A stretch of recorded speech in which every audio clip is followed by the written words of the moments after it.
ዛሬ ለየት ባለ ሁኔታ ሸኽና መሐመድ ከመካ የሸኽ ሰዓት ይዞልን ይቀርባል።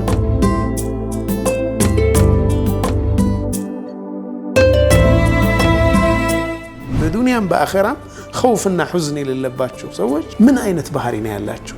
لو زلت نار الهوى ይሄን የፍቅር እሳት ብትቀምሰው ኖሮ ما كنت متهمي አታማኝም ነበር።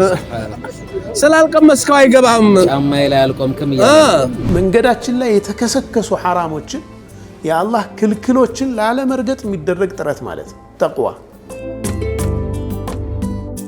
ያ ዛሬውን ደግሞ ከውዙ ላይ ነጭመጣው ለእናቴ ነው። እኔ በርግጥም እናቴ በህይወት አለች፣ ግን መንጣት ብትችል እጃው በጣም ደስ ነበር። 90 ወደ 100 ዓመት ገብታለች። ማሻአላህ ማሻአላህ። ስለዚህ ለሷ ነው የነየኩት።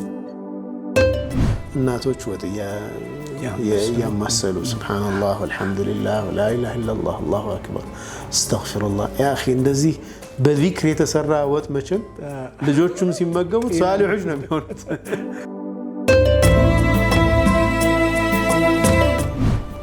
ዚክር ግን ልባችን ላይ ኢምፓክት እንዲኖር ውጤት እንዲኖረው አንድ ሸርጥ አለው። ልክ ማረፊያችን ላይ ደርሰን ግን ሸኽ ቂሳውን ማቆም አልቻሉም። ማለት የሚገርም ታሪክ ነበርና እርግጠኛ ነኝ ሁሴን ቢኖር ኖሮ ያስቆማቸው ነበር። አንተ ነዝም ያልካቸው ብለኝ ሁሴን አፉ ወለድ እንግዲህ ባለህበት። ሐሙስ ምሽት ዕለተ ሐሙስ ምሽት ከ2 ሰዓት ጀምሮ በሚንበር ቲቪ ጠብቁን።